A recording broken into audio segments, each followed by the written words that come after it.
아멘.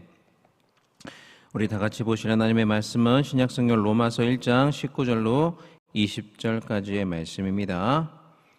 신약성경 로마서 1장 19절로 20절 말씀입니다.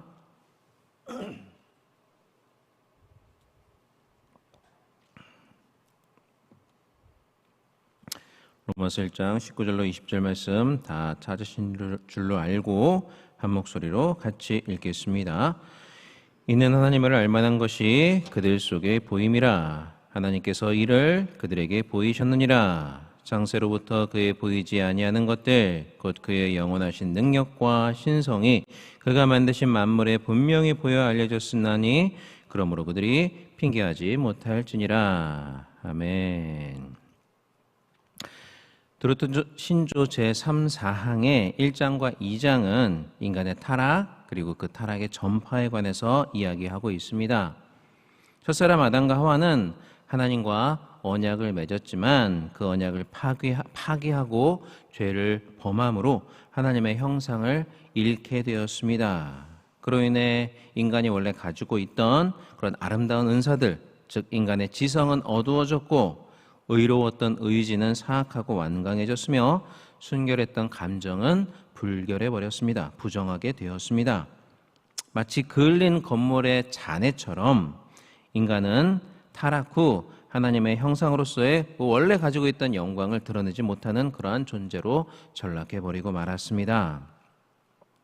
자, 그런데 더욱 안타까운 사실은 이러한 상황이, 이러한 타락이 아담과 하와 범죄했던 그들 자체들뿐만 아니라 그들의 후손들에게까지 전달이 되게 되었다는 것입니다. 왜냐하면 아담과 하와는 인류의 대표였기 때문이죠. 인류의 대표의 자리에서 죄를 지었기 때문에 그들의 범죄가 그들의 후손들의 범죄도 된 것입니다. 그래서 원죄라는 이름으로 아담과 하와의 타락은 지금도 계속해서 그 모든 후손들에게 전달이 되고 있는 것입니다. 이렇게 전적으로 타락해진 인간은 이제 전적으로 무능한 존재가 되어버렸습니다. 타락 이전의 인간은 자기 스스로의 자유의지를 가지고 하나님을 섬기고 찬양하고 또 하나님께서 기뻐하시는 일들을 행하며 하나님께 합당한 영광을 돌릴 수가 있었습니다. 즉 하나님의 명하신 것들에 온전히 순종할 수 있었고 또 그것들을 잘 행함으로써 스스로 구원을 이룰 수도 있는 존재였습니다. 즉 타락 이전의 인간이 그렇다는 거죠. 이렇게 타락 이전의 인간에게는 원하는 것들을 할 수 있는 능력이 구비되어 있었습니다. 그런데 타락 이후에 인간은 이러한 능력들을 완전히 상실해 버렸습니다. 완전히 악에 기울어 버리게 된 거죠. 그래서 악에 기울어 버리니까 어떤 구원에 이르는 선을 행할 수 있는 그런 능력이 없게 되었습니다. 그래서 그는 하나님께 돌아가거나 하나님께 돌이킬 수도 없게 되었고 자신의 부패한 본성을 고칠 수도 없게 되었으며 그렇게 하고자 하는 의지조차 가질 수 없는 그러한 존재가 되어버렸습니다. 전적으로 타락한 인간은 전적으로 무능한 존재가 되어버린 것입니다. 이것을 도르트 신조 제3, 4항의 3장은 이렇게 이야기를 합니다. 제가 읽어보겠습니다.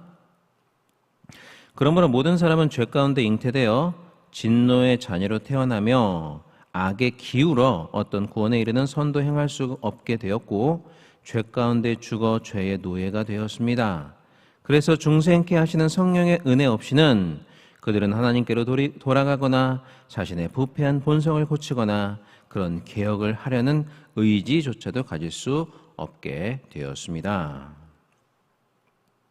이처럼 전적인 타락과 전적인 무능의 절망적인 상태가 바로 타락 이후의 인간의 상태라는 겁니다. 이런 상태에 있는 인간이 과연 무엇을 할 수 있겠습니까?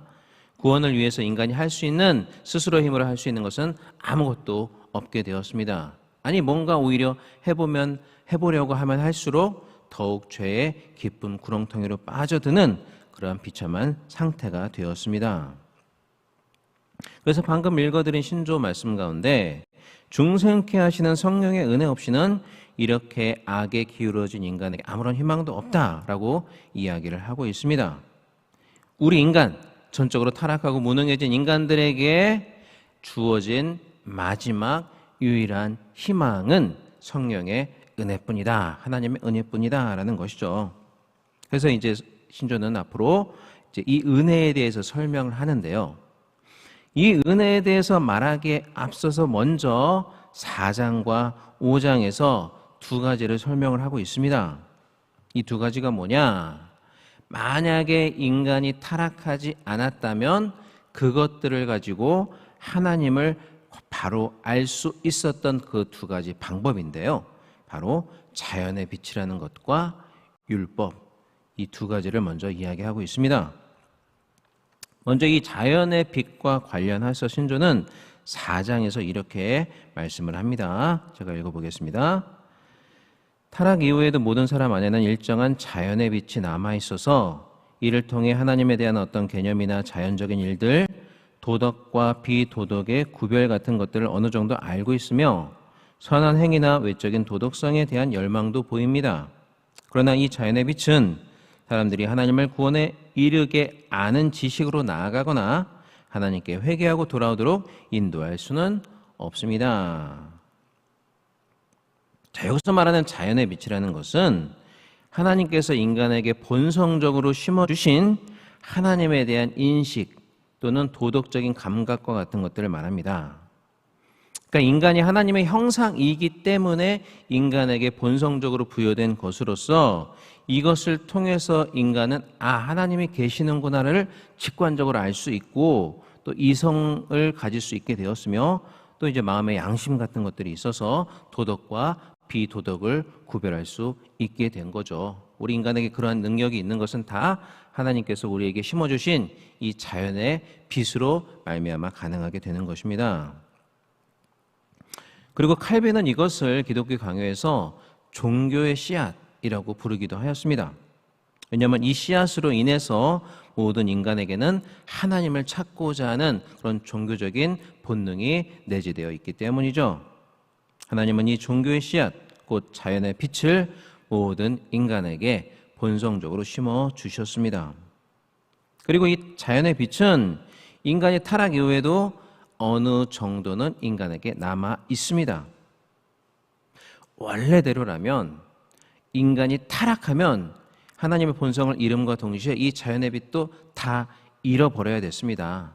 근데 그렇게 되면 인간이 짐승과 다르지 않은 존재로 전락해 버릴 것이기 때문에 하나님께서는 타락 이후에도 모든 인간들에게 공통적으로 일반 은총이라는 것을 허락하셔서 모든 인간에게 이런 자연의 빛을 일정 부분 남겨주신 것입니다. 안 그랬으면 완전히 짐승과 똑같은 상태로 전락해 버렸을 것이기 때문이죠.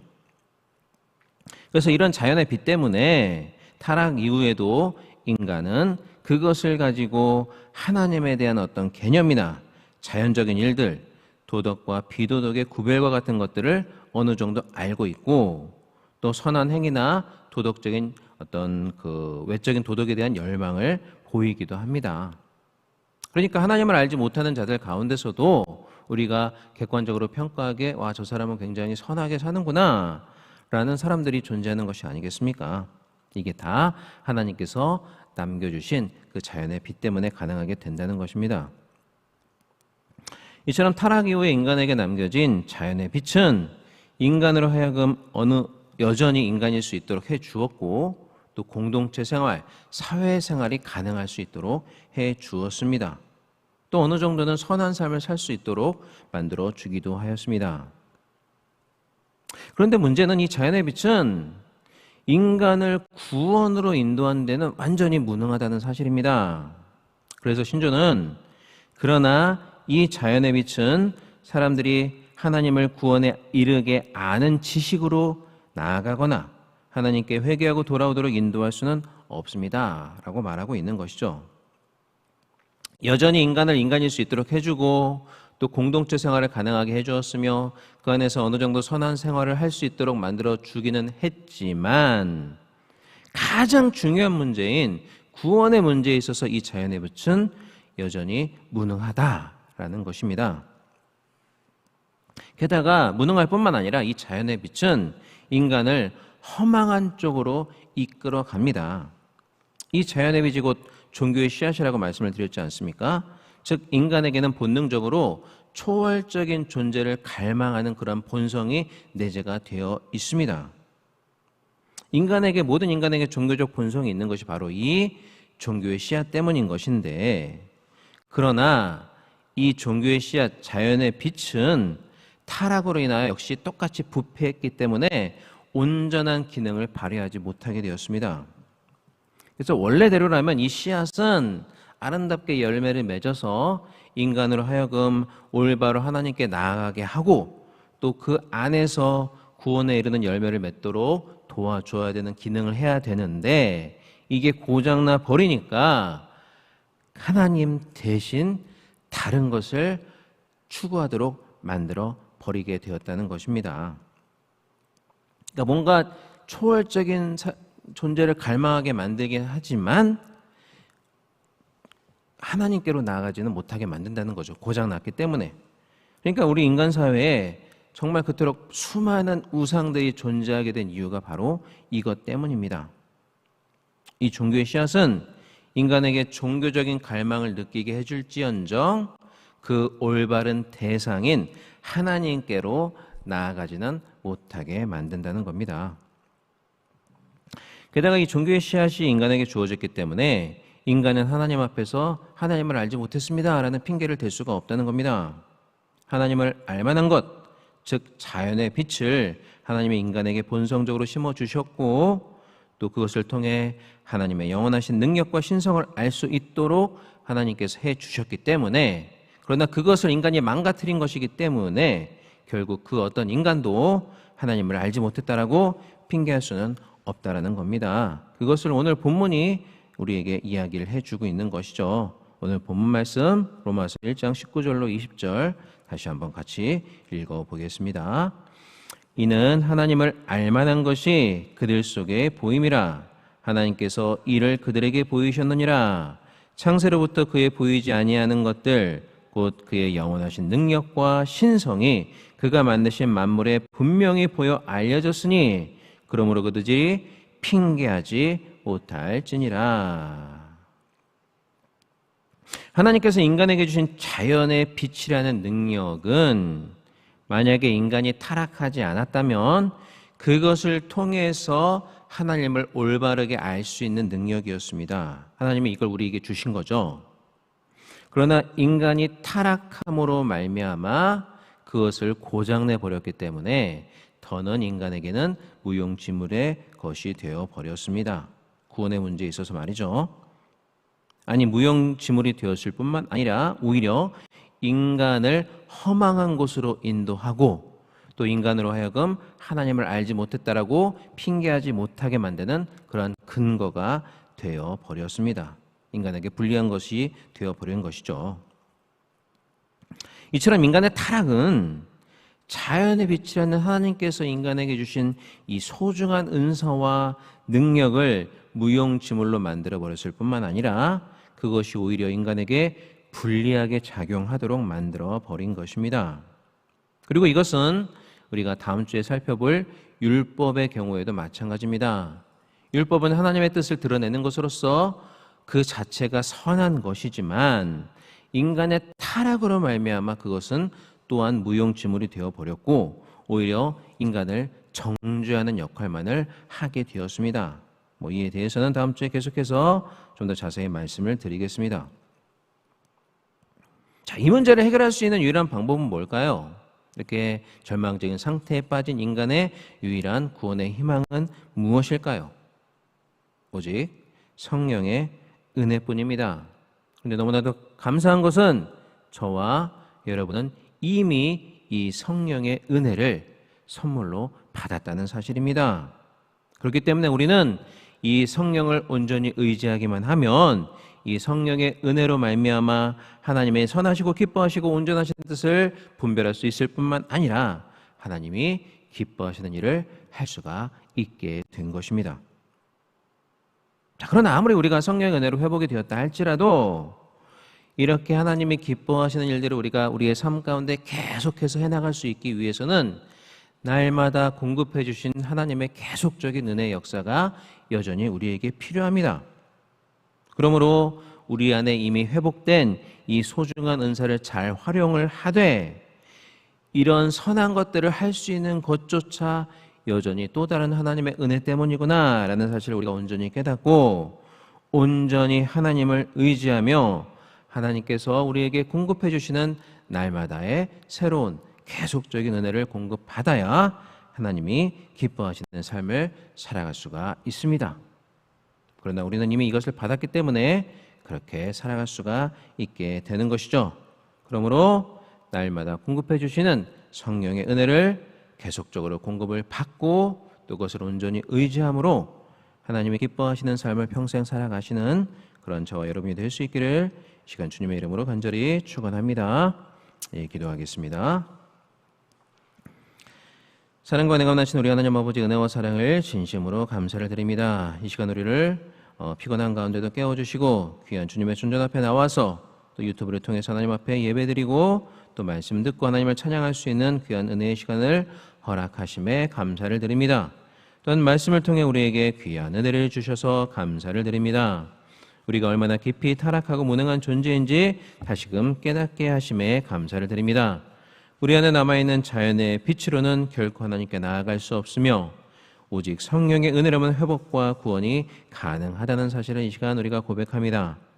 이제 성령께서 주신 회복의 은사를 따라 하나님이 기뻐하시는 뜻을 분별하며 살아가게 하여 주시고 모든 선한 일조차 오직 하나님의 은혜로만 가능하다는 사실을 잊지 않고 늘 주님을 의지하며 살아가는 우리가 되게 하여 주옵소서.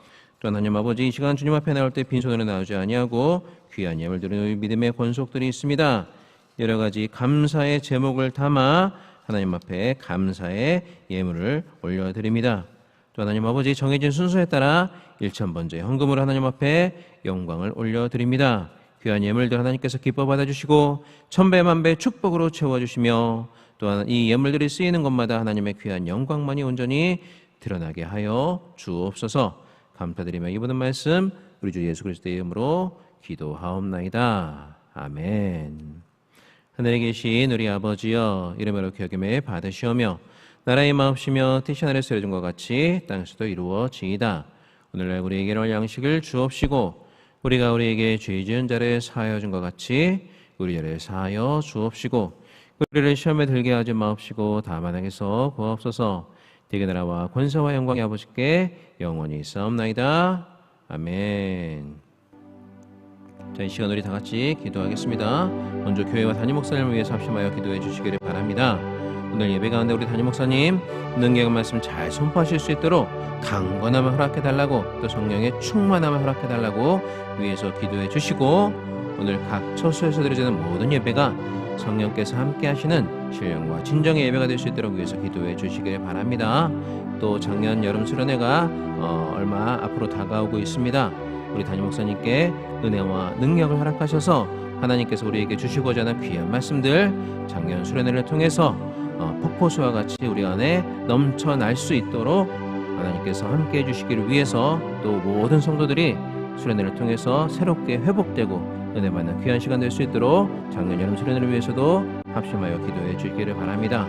또 약속의 말씀 5가지 기도 제목을 놓고 기도하시고 오늘 우리에게 주신 말씀 붙잡고 또 여러분들의 개인적인 여러 가지 문제를 붙잡고 간절히 기도하다 자유롭게 돌아가시겠습니다. 이 시간 다 같이 기도하겠습니다. 사랑과 은혜가 원하신 우리 하나님 아버지 은혜와 사랑을 진심으로 감사를 드립니다. 하나님 아버지 이 시간 우리를 불러주시고 주님의 귀한 천전 앞에 나와서 이렇게 새벽 제단을 쌓으며 하나님 앞에 영광 드릴 수 있는 은혜의 시간을 허락하심을 진심으로 감사를 드립니다.